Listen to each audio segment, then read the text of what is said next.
everybody. My name is Biju Matthew, and I am here to just facilitate this press conference, hold everything together for the duration of an hour or so that we will be going. I am from the alliance, the coalition that has come together to take on this campaign, and I'll speak for literally a few seconds about the campaign because we have our speakers and subject matter experts here with us. I'm also with the India Civil Watch International, which is one of the participants, one of the partners of the larger coalition, the Indian American Alliance Against Caste. So IAAAC is a new alliance that's come together of 9 Dalit community organizations and social justice organizations from across North America. And we are very determined and very proud to be getting this campaign off the ground that is aimed at corporate America responding to this crisis, the crisis that has gone unnoticed, the crisis that has always remained hidden, which is of caste discrimination in the American corporate sector. We, the press conference today we'll be releasing the letter that is gone out to 30 top CEOs of the 30 different firms across the United States that is seeking 3 very specific things.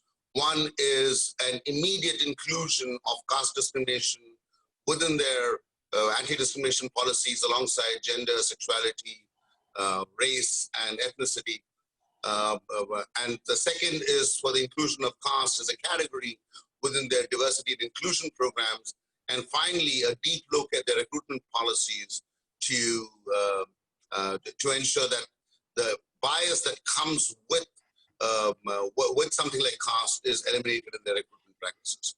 There's a lot more that is going to be covered. So we have 4 speakers today lined up who have all been deeply involved with the issue of caste as a category across the world, especially in India, and more within the diaspora in North America.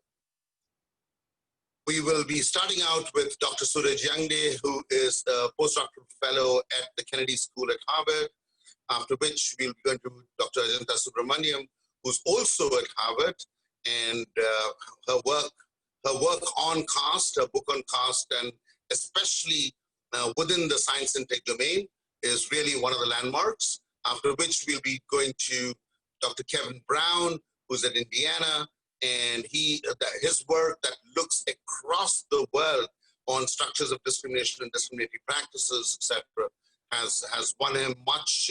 I mean, as a comparativist, his work is really the one that allows us to talk about common conditions across the world, and his special focus on caste has been valuable and unique. And after which we will have S. Karthikeyan Shanmugan from the Ambedkar King Studies Circle and the Bay Area Tech Workers Coalition. So let's get rolling, and I would ask all of the speakers would make their comments in about 5 to 6 minutes, after which we will open up for Q&A.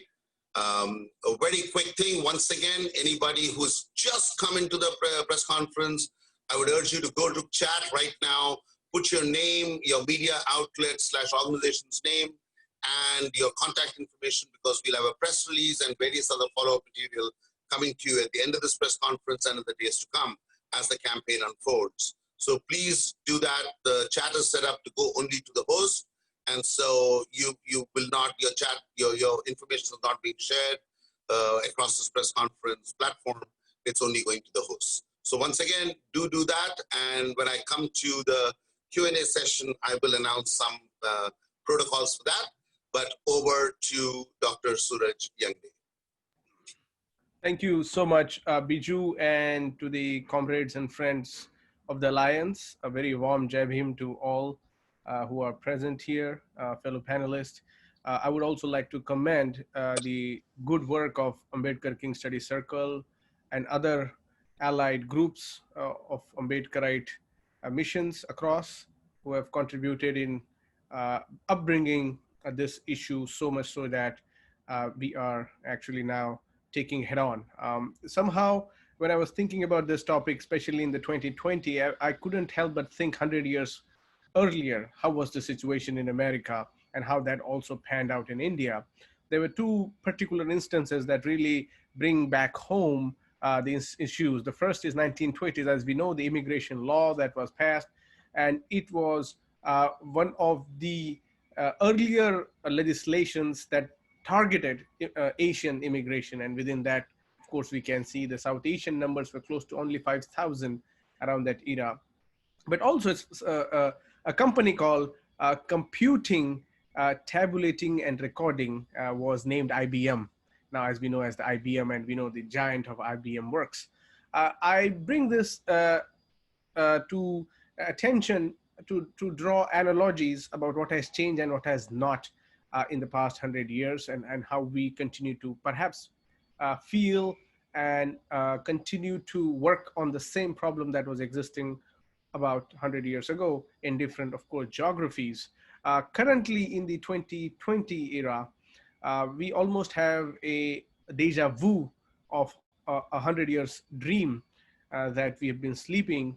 And in this, the current times have really framed a new way, a new language, a new discourse to bring about an issue that is so central to understanding discrimination anywhere in the world, and that is caste.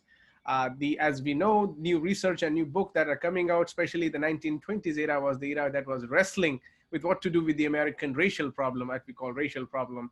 And in the American South, Allison Davis and John Dollard and the likes had actually framed this question as a question of caste-based discrimination, and we saw further research contributing to that. Why is it important for our current times to look at the tech giants and how caste plays around and within them? There are three reasons I would like to submit. One, I think, is that the relevance of caste-based atrocities in America. And when I say America, through America, I would also like to talk about the existence of anti-caste basis that has also operated in almost in parallel. The incident of Cisco was just, some of us think, was long time coming. It was just a matter of time when it would come. And because Cisco is implicated into this, it's a giant company. And the person, John Doe, a victim of caste-based discrimination, has also ascended to a senior managerial position, which certainly means that in the midst of meritocracy and high towers of American elitism, even your status wouldn't rescue you from the caste-based oppressions that one has. The second point is when we club together the Asian experiences in America, because American view of the world is CIA view. They look at these geographies almost to for their own convenience. And that's why it has not given adequate attention to the subtle yet independent autonomous diversities that exist within this larger frame of then South Asia, and within South Asia, what we have caste. Almost every religion in South Asia, not almost every religion in South Asia has caste-based sensibilities.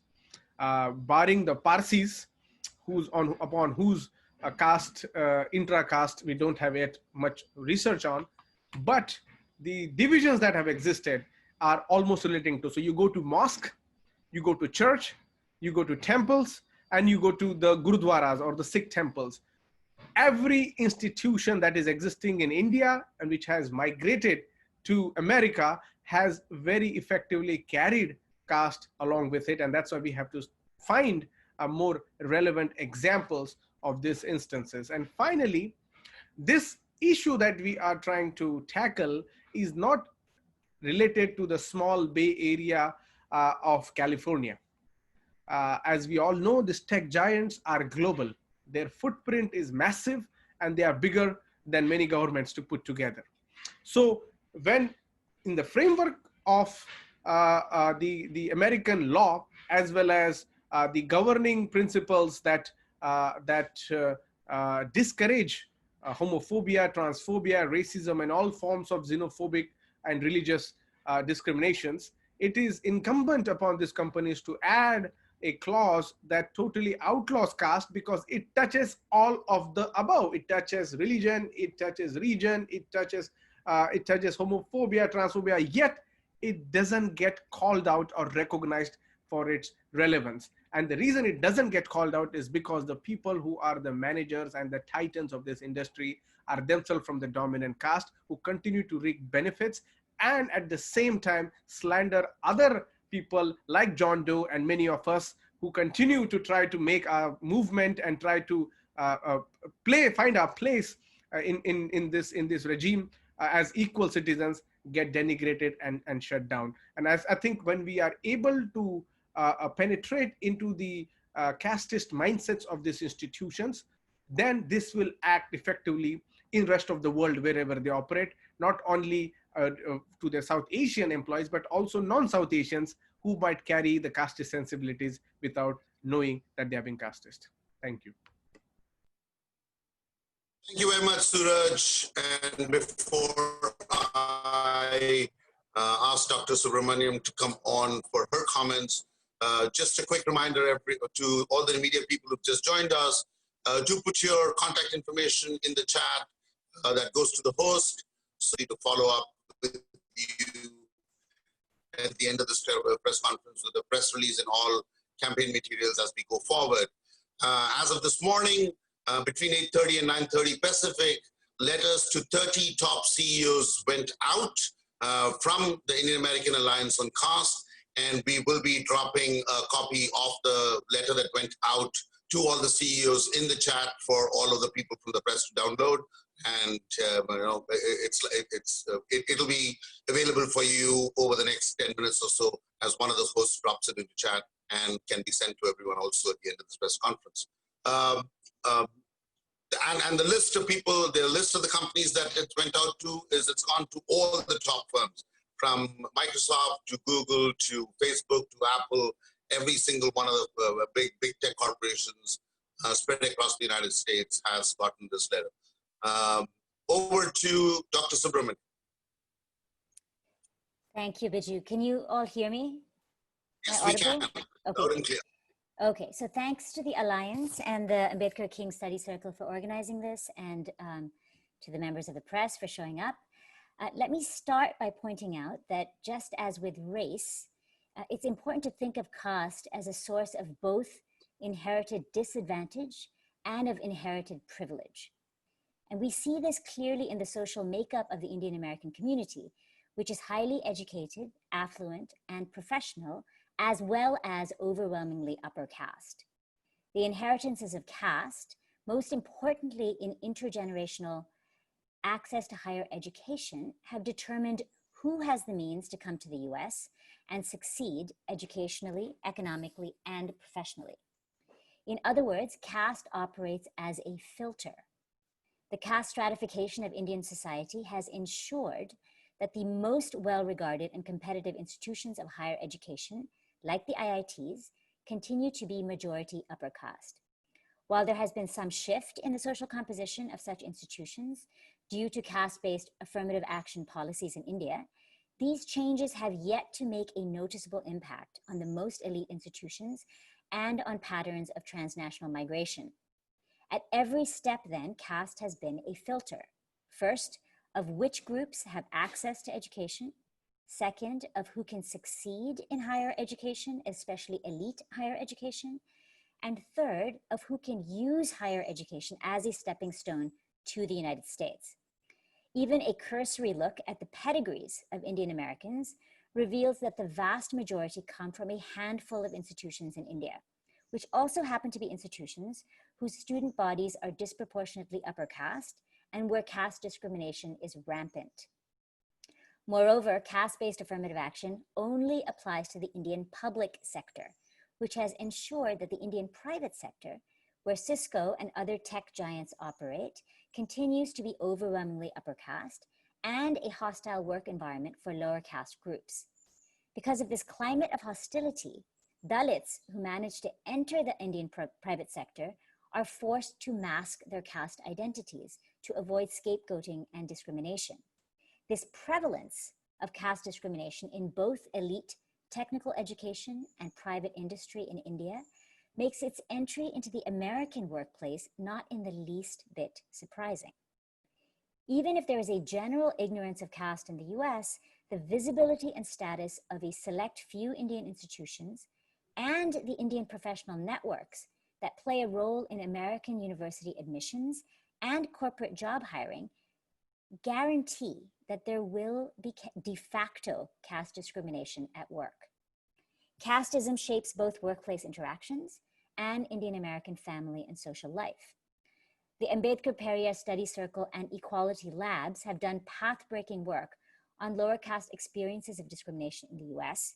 Their findings, as well as the public testimonies that have followed the filing of the Cisco case, clearly show that many of the same forms of discrimination that exist in India, from the practice of untouchability to social exclusion and workplace discrimination, continue to thrive in the US.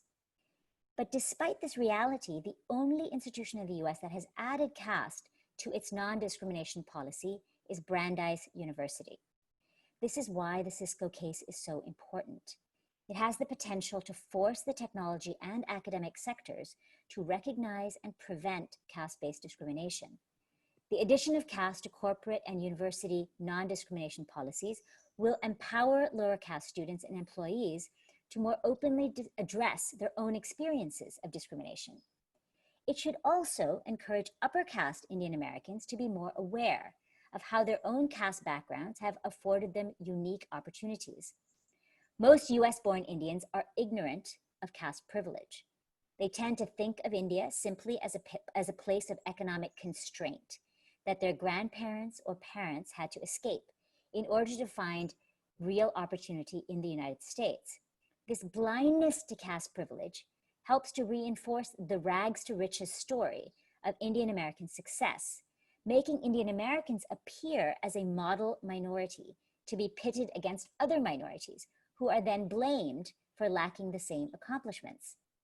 Awareness of how their families' caste backgrounds facilitated migration and success in the US will hopefully help US-born Indians challenge the narratives of exceptionalism that favor them over and against other racial minorities. But to more comprehensively address caste discrimination, US institutions should go beyond simply recognizing the caste backgrounds of their students or employees and monitoring social interactions. There needs to be a more concerted effort to expand the scope of US academic and corporate recruitment to explicitly recognize underrepresented caste groups.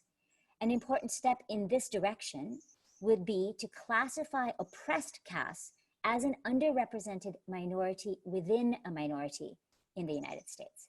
Thanks. Thank you very much, Dr. Subramaniam. And once again, I've just seen a few more people come into the Zoom room. And so very quick reminder to any members of the media to immediately go into chat, put your contact information there, send it to one of the hosts, send it to the host, Ambedkar King Study Circle, AKSC, because we will be using that contact information to send you the follow-up material, including the press release, the letter that was actually sent out to the CEOs this morning between 8:30 and 9:30, and to launch the campaign. Over to Professor Rao.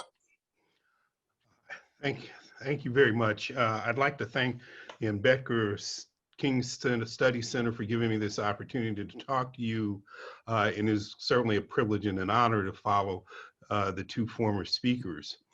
While there's no question the Cisco case is going to have tremendous political and social implications, because I'm a law professor of 33 years, I want to focus on Cisco more in terms of its implication as a legal case, because ultimately the decision will be a decision about how American equality law, particularly employment discrimination law, applies to caste-based discrimination. And sort of with that in mind, American society has not generally enacted legal measures that specifically outlaw caste discrimination, but American commentators have long pointed to the Hindu caste system as contradicting the core American values of individualism, equality, and meritocracy. Indeed, as legendary Dalit intellectual Dr. Ambedkar said, the Hindu society is just like a tower which had several stories without a ladder or an entrance. One was to die in the story in which one was born. As early as the 1830s, abolitionists in the North compared the treatment of Blacks to the caste system in order to demonstrate not only that slavery was inconsistent with fundamental American values, but also the discriminatory treatment that free Blacks received also violated those values. And they also went to court to try to impose the judgment that the treatment against Blacks was discriminatory. During the congressional debates of the 1860s regarding the passage of our 14th Amendment, which is the amendment that contains our Equal Protection Clause, our basic equality clause, many of the advocates for the 14th Amendment, including Senator Charles Sumner, often referred to the 14th Amendment as an anti-caste amendment. And in perhaps the most famous passage from any judicial opinion in the history of American jurisprudence, Justice Harlan's famous dissent in the 1896 opinion in Plessy versus Ferguson says, in the view of the Constitution, in the eye of the law, there is in this country no superior dominant ruling class of citizens. There is no caste here. Our Constitution is colorblind and neither knows nor tolerates classes among citizens. So in the Cisco Systems case, the United States District Court for the Northern District of California is faced not only with a claim of discrimination under California Fair Employment and Housing Act, but also under Title VII of the Civil Rights Act of 1964, with an allegation of discrimination that indeed goes to the very heart of the meaning of equality in American society. John Doe is alleging that he was discriminated against because he was born a Dalit, the lowest caste in the system. But if there is a fundamental principle in American law, it is that the individual should not be discriminated against because of a characteristic of birth that the individual cannot control. This helps to explain why our employment discrimination law specifically prohibits discrimination based on race, color, national origin, or sex, because those are characteristics that a person cannot control. And it's also why our society's legal tradition has been suspect of any discrimination based upon these traits. After all, most of us in the United States would think it highly ironic if a supervisor who is a grand dragon of the Ku Klux Klan would be prohibited from discriminating against a Black employee or an employee of Jewish ancestry, but it would be legal for a forward caste Hindu to discriminate against Dalits.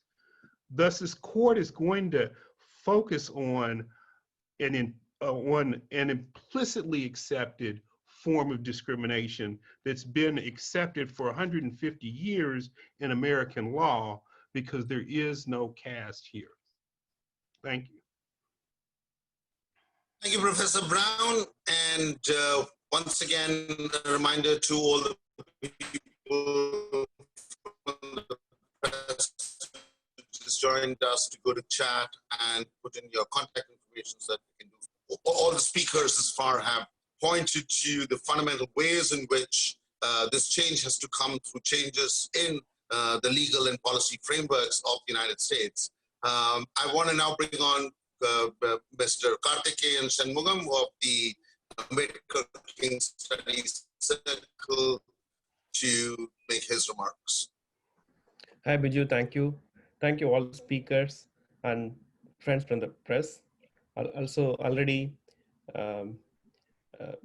Professor Ajanta, Professor Kevin, and Dr. Suraj has explained how the caste worked and how the caste is brought to India. And also Kevin explained that how the slavery is nothing but a tantamount to caste system. I'd like to add a couple of points with respect to Cisco and HCL case. The alleged caste discrimination cases in Cisco and HCL has brought subtle and covert practice of caste in the companies to the surface. So what I would like to say, there is no surprise in it. The majority of the Hindus who practice caste outside cannot be expected to free from practicing the caste when they enter into the office. It is something like they are following the practicing the caste outside, and which is the inherently prejudice against the people based on birth. And once they enter into the office, we cannot expect they shed off all these prejudices at the office doors and they enter into the office. So it is what they're practicing outside, definitely they are bringing inside dominant majority. Any birth-based discrimination not only an obstacle to the growth of an individual, but also it is against the common interests of the society in general. The companies that we have sent an email to today morning, that are 25 companies, and not only them, all the tech companies and all the companies in the USA, we request have to consider this important issue very seriously, because if it is not considered seriously, then what would happen to the American society is already touched upon by the three eminent speakers. So I would like to urge on behalf of the Alliance, the Indian Anti-Caste Alliance, to urge the companies to address through the policy changes. Only what the Alliance and the AKC believes, only through the policy changes this issue can be addressed. Thank you. Thank you very much, Karthik. And the floor is now open for questions. And the way we will be doing questions is people can put questions into chat, and one of the hosts will read it out. Put it against the host so that not one of the co-hosts, and then you'll read it out. And or you can raise your hand and use the raise hand function in Zoom to be able to get a place in the line as the questions come in. So I'm going to give it a minute to check the host to see, what we have in terms of questions that are coming in. I know there have been a lot of people typing into chat. I can see some chat activity going on. Hi, Karthik, and thank you so much for this brilliant introduction, brief notes, but they're absolutely insightful and illuminating. I just want to actually highlight just one more point here. Diversity and representation in tech industry is absolutely vital, and we should actually work to achieve that. There's a structural issue, because my research is on caste and communication and tech industries. So there's a structural issues that we should also take advantage of this particular situation and address it, which is addressing and detecting caste biases on the internet conversation. What is happening right now in the US, if we look at, and in Europe as well, if we look at the conversations of race and algorithm, gender group and algorithm, sexuality and algorithm, and misogynism and algorithm, it's all happening, and they are trying to actually put tools in place in system to mitigate those biases on the internet. When it comes to caste and caste related discrimination biases on the internet conversation, there's virtually none, zero, non-existent. And this is the moment we should pay attention, not just about diversity on the front end, but diversity and sensitivity on the back end. The back end means the algorithm architecture of the internet, and that is still casteist. It doesn't matter if you put lots of Dalits in the front and if the back end remains casteist. So I just like to take this opportunity to highlight, I haven't read your press release, I would like to take this opportunity to highlight that the detecting caste biases require lots of resources, commitment, and political compassion from tech giants to stand on the side of Dalits and other oppressed groups. Point number one. Point number two, this might be slightly outlandish and controversial, but just like to highlight, might it not be at the time to not start using the word lower caste, upper caste, because the term lower caste and upper caste sort of gives legitimacy, sort of normalizes lower and upper. What's happening, right? Dalit is not lower caste. Dalit is lowered caste. Dalit is an oppressed caste group. So let's not start using those, let's not continue to use the term lower and upper as if it's a given. We might use it as in a passive sentence like lowered and uppered or dominant and oppressed. Thank you very much for the time.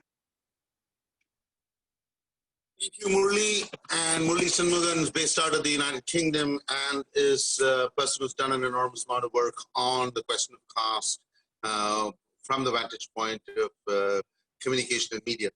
Thank you so much, Murli. And any questions, I would ask the host to read out any questions that are shown up in text, or if there are any raised hands to call on people. All right. We are pretty close to done on time. So I'm going to give it another minute or two to see whether there are any questions that folks have. Hi there, I typed something in the chat box. Okay, go ahead and actually ask it. Okay, Rachel Myro from KQED in the San Francisco Bay Area.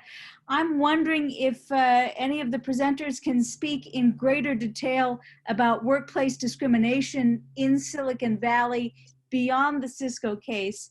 Is there any data beyond the Equity Lab study, which is a few years back now? Are some Silicon Valley companies doing a better job of addressing caste-based discrimination than others? Okay. Any other speakers want to take that on? Karthik, Suraj, Ajanta, Kevin, anybody? Go for it, Karthik.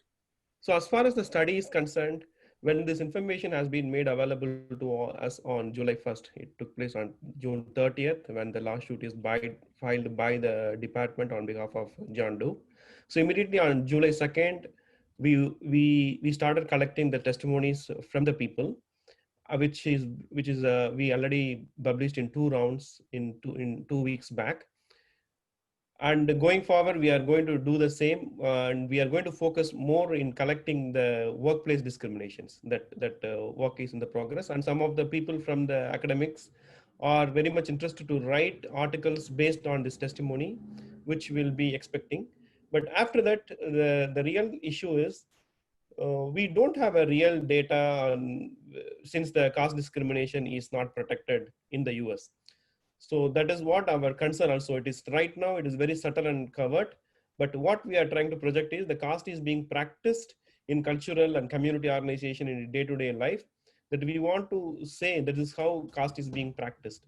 And now why we are collecting this testimony is not to educate the Indian public on it, but very importantly, we want to educate the Americans on how the caste is being practiced. And through that, they will take it to their organization and raise that how the caste is being practiced. And another potential partners organization, we are really looking into the tech workers and their organization. There are many organizations, those who are mobilizing the tech workers. They have to take this up seriously and discuss among themselves. And also they have to take it to the corporates as they are taking up the working class issues. So only by doing through all these things, one through the general public and others, the academics has to start talk about it. And the third, as Murli told, that we have to talk in the back end, especially the backbone of the internet, which is in the back, which is castes. And the fourth, that we have to, we request the organizations which is mobilizing the IT workers has to take up this issue. Only through this, we can get the complete data. Only by doing all this, we can get the data. Otherwise, the data that we are getting as samples are very, very minimal, that we cannot clearly substantiate, but it is a start. That's what I think. Thanks. The other Suraj or Yeah. go ahead. Anybody Yeah. else? I'll go after. So the one other thing that I would say is that discrimination is not simply about interaction between groups who are already in the workplace. It's also about who gets into Silicon Valley in the first place, right? So one of the things that really needs to be done by all of these companies is some kind of census, some sort of accounting for caste representation among their in their employee base, right? So, how many of their Indian employees are from dominant versus oppressed castes? I take Murli's point that these are the better terms to use. That is key, right? I mean, these companies need to recognize, part of what I was trying to say in my comments is these companies need to recognize that caste is operating as a filter, right? And is determining who even gets to apply for a job at a Cisco, right? Or an IBM. And if there's a real commitment to diversity, right? This should extend to caste diversity within the Indian American community, right? And this at the moment is invisible. It's invisible to most employers in the tech sector, and it needs to be both acknowledged and managed, right? They need to sort of incorporate caste as a basis of recruitment in a positive sense, right? Not in a discriminatory sense. They need to diversify their employee, the caste backgrounds of their employees. But for that to happen, you know, it's one of the reasons for the subtlety of caste is that it is largely invisible to people in the American public sphere, right? Not to Indians so much. You know, there are all of these sort of telltale cues, but it's largely invisible. So these companies need to understand who they're employing and who they're not employing, right? And correct for that bias in the very sort of practice of job recruitment. I will take a lead from both the points. I think to reply to Ms. Myro, in addition to what Karthik and Ajanta had said, I think one thing we have to understand, the racial struggle that these companies try to take head on, almost in a cosmetic sense to save their own embarrassments. Google itself employs less than 6% African-American population in its more than 100,000 employee base. So we need to also consider having a inter-solidarity almost in an intersectional fashion to look at these issues. So when we talk about has there been any instances or issues, it's just that we have not offered a safe space for many to be exercising. Even simple as celebrating of certain festivals are offensive to many Dalit caste groups. Even the cultural and food practices that we have, the kind of political conversations that have within this group, and then of course the intra-grouping that continues to happen, which sometimes, you know, it leaves a sour taste for a Dalit to be in that space, to be a minority, and then heckle for their own rights. So I think these are very almost an experience that if you talk to any Dalit tech worker might have had this experience, because the Indian kind of experience, you know, percolates into this. And also on the survey part, I think we should be careful what survey we are rooting for. We need a more refined, a more new, and more subtle academically oriented surveys and research for us to put our fingers at before claiming an incidence of that. And I think I am very cautious, particularly, especially coming from the sociological discipline of looking at this issue before we make any pronouncements about how this is happening. We will really need a solid, robust study with a sizable sample data for us to really pin down. And untouchability, for example, there are 66 types of untouchability practices, meaning 66 types of instances that can lead to practice of untouchability. I'm not talking about caste. And then if you go with the caste, there are so many layers. And I think one needs to really do a wholesome survey through those parameters of looking at, there are some instances, as I said, people exercise without realizing they are perpetuating or imposing caste-based violence upon the community because it's normalized and nobody is there out to question, challenge, or push back. So it is just for also the media to pay attention before we would dive into this, to also have a bit of an introspection or critical appreciation of the data that are out there. And I'll just say, and go for it, Kevin. okay, yeah. So I'm going to put on my law professor's hat, because I very much agree with the other speakers. There is a political dimension here, there's a social dimension here, and those are very, very important dimensions. And indeed, if you think of the civil rights struggle, if you think of what happened in the United States after the Supreme Court opinion in Brown versus Board of Education, that opinion mobilized the civil rights struggle. The bottom line question for the Cisco case is a legal case. But if that legal precedent is set, and the issue for the legal precedent is just simply this: did this individual get discriminated against in a form of discrimination violates Title VII? So it will only be about that one individual. The implications of it would be huge, because if you find that kind of discrimination, then it's going to have all kinds of social and political ramifications. But ultimately, the Cisco case itself is about one individual Dalit being discriminated against by the high caste or oppressed caste supervisors he worked for. Before I go back to the media for any further questions, I just want to add one small thing, which is the demand coming from IAAAC, the Indian American Alliance Against Caste, is that every company needs to act now and not wait for the resolution of this case. Because if we are able to recognize that this practice exists, and now there is no question of shutting the door on that recognition, then it's imperative, it's absolutely crucial that they begin to act on it. And in terms of, I think what all the speakers have just pointed to in response to this question is, the companies themselves need to act proactively to collect some of this data, right? And so I think that's really crucial.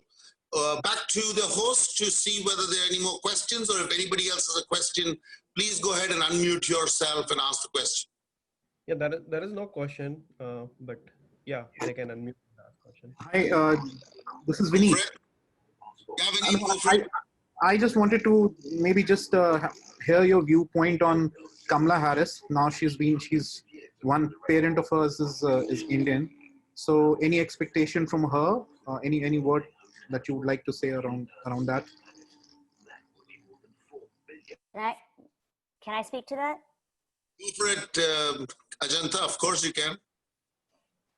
Well, look, as the daughter of Black and Indian parents, in some ways she's uniquely positioned to understand and stand behind the struggles of both populations. But, there's something very specific to the Dalit struggle, right?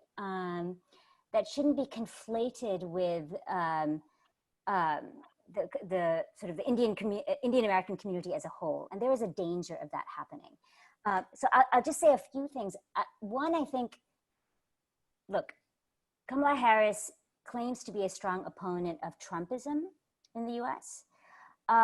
And if that is the case, then she should, by extension, also be an opponent of Modi in India, because Modi's brand of majoritarian nationalism hurts religious minorities, it hurts women, lower caste, the poor. So if her opposition to Trump is truly principled, she must also oppose Modi and support those in India who are fighting against the authoritarianism of the Hindu right. But in the US, I would say, there is strong support for Modi among the same dominant caste Hindus who are fighting against efforts such as ours to bring caste discrimination to light. So Kamala Harris needs to be aware of these schisms within the Indian American community, and she needs to stand with those who are making common cause with Black Americans against both white supremacy and upper caste supremacy, right? I mean, this is what she needs to do with her unique, both her unique background and the unique position that she now has. And let me also say, now speaking of Kamala Harris's Black side, she's clearly a supporter of affirmative action. And in many places, Asians, including Indians, are excluded from positive consideration for purposes of affirmative action. Thus, the argument about special considerations in order to increase the underrepresented portion of the Dalit community would be the very same argument that African Americans would make. Indeed, I think Suraj pointed this out. One could make that very argument for African Americans within the tech industry itself. And I would suspect in the US, typically, Black will trump your experience of being Asian. Thank you. Thank you. Thank you. Right. Any further questions? We are just a few minutes past 2 o'clock. Anybody else with any other questions? Yeah, I think there is a question from Lavina. Yeah, go for it, Lavina Vilmani, go for it. Lavina, you want to ask, or can I read for you? Yeah, I can read. How common is discrimination against Dalits in our local Indian American society?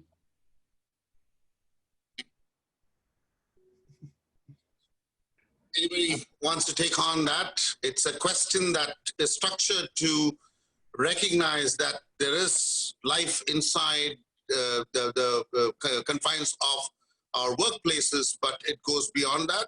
And so to address both of that together, I think Suraj is all set. Yeah, thank you, Lavina, for that question. I think, see, what Ajanta was saying, the society outside is society inside. We can't really differentiate that, and because there are no active policies deterring people from exercising their casteist virtues, it just goes unchecked, and that happens also in society. Many people who stand to defend that there is no caste, and caste is an autochthonous institution, it has been something of a relic of a past. They don't pay attention to their own caste-based organizations that they are part of, which is how we have to look at. There are almost so India with so many 29 plus states that are there, each state has its own regional language organization, but also it has its own caste-based organization. If it is not explicitly caste-based organization, and there are 2-3 organizations, the reason is one of the organizations has split because a certain caste group was dominating that group. And that happens, for example, there are organizations with a small state called Telangana. One is run by another dominant caste and other. So one state has 2 organizations, and because that's always a caste struggle. Similarly, the anti-caste organizations that have been active since the 1970s in America is a testament to the existence of casteism that was operating in the society. I think it is to their work of close to 50 years that we come to see some of this work coming to fruition now, where we kind of have press conferences and spaces and scholars and academics kind of coming and talking to it. And there are at least one instance, or at least 2. One is religious institutions and how they operate, and how they celebrate or not celebrate certain gods and certain goddesses which belong to the Dalit community, and also their culture, which doesn't get recognized or at all, their spaces. For example, Dalits revere Ambedkar, they have Buddhists, or also they have their own traditional gods which are not necessarily dominant caste gods, but those celebrations almost never happen. And that reflects to how much of a casteist space that this temple or whatever has acquired. I can give an example of a Sikh temple where the Dalit caste Sikh people demanded, for their own celebration, and they get like a day of celebration, but their own pride doesn't get reflected. And similarly, we see in endogamous practices where marriage or relationships are almost defined by this. A friend of mine from South India told, what, I've crossed the boundaries and I married a North Indian Brahmin marrying a South Indian Brahmin. So the caste still remains, even if you are, trying to appear progressive in its sense. And then you will see the contempt for affirmative action. As we know, the Harvard was taken to the court, and under the alliance, there were 4 Indian organizations who were part of that Asian American alliance who took Harvard to the court, and 3 of them, I think, were engineering organizations.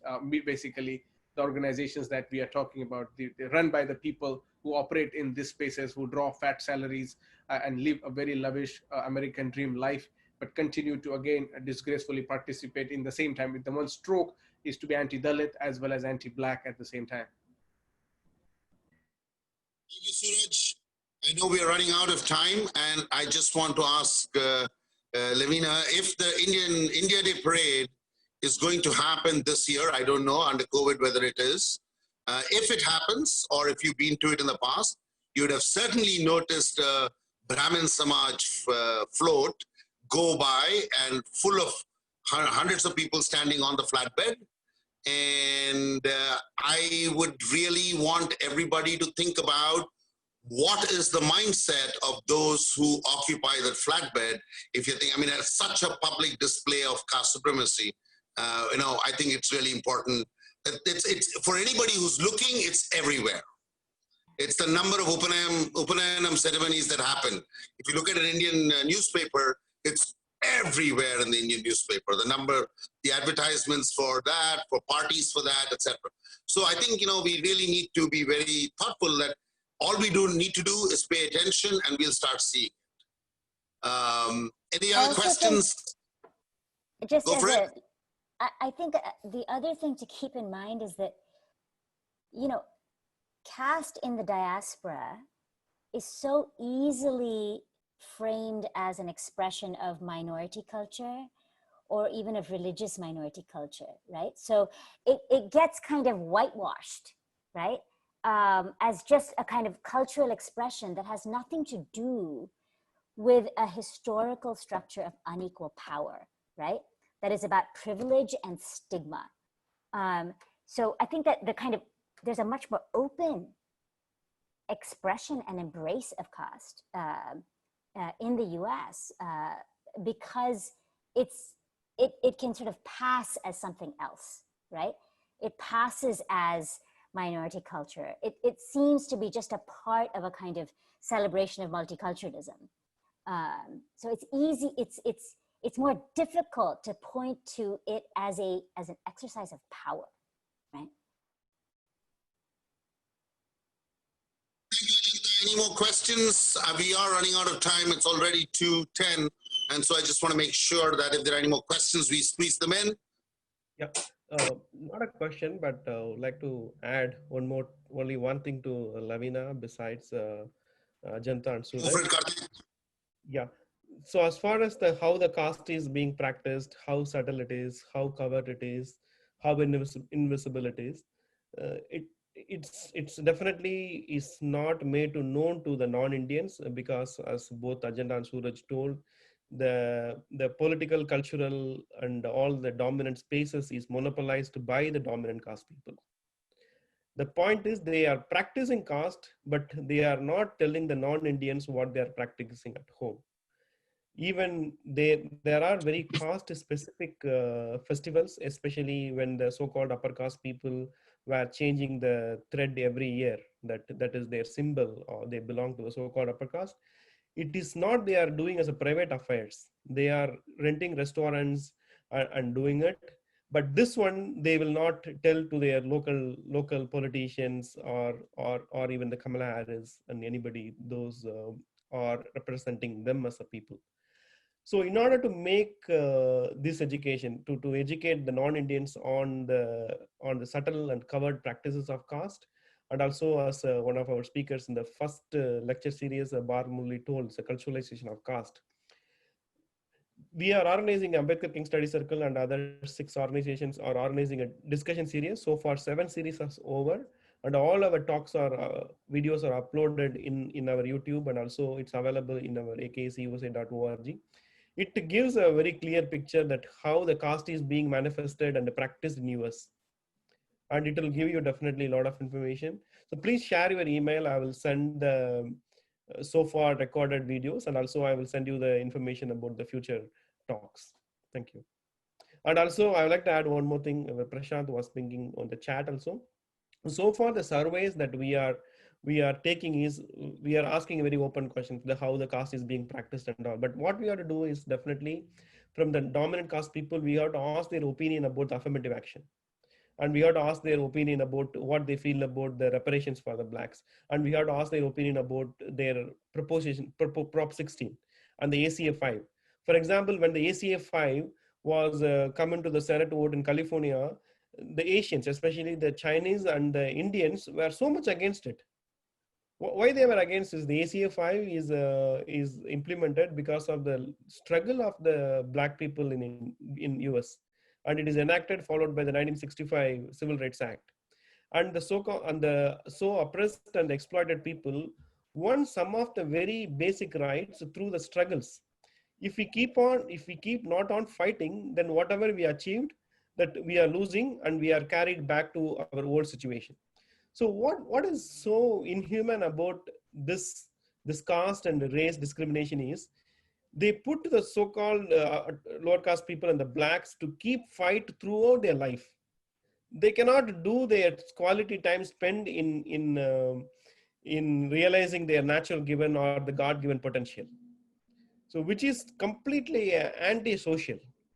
So that is what we want to address. It is does not mean that some of the white supremacists or the casteist people have a fear that the emancipation of the so-called lower caste people will bring them down. It is not like that. It will make a more peace and harmonious society, which will function in the interest of the majority, in the interest of all. That is what that we want to educate them, work with them. For example, when we are working on the caste annihilation of caste project, it is not that completely the so-called upper caste people were alienated. One example is when we had a special general body meeting followed by the Cisco case to the Ambedkar King Study Circle call to make an important decision. 43 people attended. In that, 13 people and close to 11 or 12 people from the Brahmins. They are Brahmins, the so-called upper caste. So it is a multi-caste coalition which has to come together in fighting it. That's why even yesterday there was a lawyer attorney called Veena Dubal who put a tweet in favor of this press conference. So somebody says that we see Veena as a working class lawyer. Even by birth, she may not be working class, but by her nature, that she's a working class lawyer. And this is what we want to really see. The people, those who are against any discrimination, have to come together and expose it. Finally, that when you ask about how this is the caste is being known, right? We named our lecture series as "Let us discuss about caste to annihilate it." That's what we call it. So far, these people are hiding it. That is a dangerous thing, and they are able to hide successfully because they are majority numbers also here. And they are majority numbers because, as Ajanta rightly told, because they have the historical advantage which is passed through the intergenerational, especially from the British. From the 1840s, after the 1840s only, these people got the English education through the missionaries, which they denied to the other people, and they achieved great success in education. That's how they come to US. And we mentioned one instance in our one of the discussion series that in 1840, when the 3 so-called upper caste, so-called the untouchables, the right now known as Dalits, put this symbol of the Brahmins and went and joined in a school which is run by a Christian missionary in Madras. But all the 100 students, they are just students, maybe in the age of like within 15, they went on strike and demanded the Professor Anderson to expel the three untouchables from the so-called untouchables from the school. And the parents of these 100 students did not educate them. So you should not do it because they also of the same countryman. So you should not do that. They did not do that because they are those who are insisting caste in these young kids. And we have received one testimony on that one, where a girl who maybe age of 9 or 10, the Brahmins were celebrating a particular function in what they call some fasting function, what they call some Varlakshmi or something. And in that, the girls, even the girls within the age of 10 and 13, they used to tie a thread on their hands. So one of the non-Brahmin kid, in fear of being isolated, she did for herself and went and play with the Brahmin kids, the girls. But these Brahmin girls identified it, and they isolated this girl by telling, so far she pretended she's a Brahmin, but she's not a Brahmin. She tied this rope by herself, and this is how it is happening. And whatever the education denied to the three so-called untouchables in 1840, now it is happening in a different way, in form of NEET, in form of merit, in form of the All India entrance exam, and all this way. And this is what we want to precisely say. Let us talk about it. Let us talk about it. Then we can go to the path of annihilate it. That is what seriously missing, because of every space is monopolized by them. Thank you, Karthik. I just want to make sure that there are any more questions. Otherwise, I do want to bring this to an end. We are at 2:15. As a matter of fact, a few minutes past 2:15.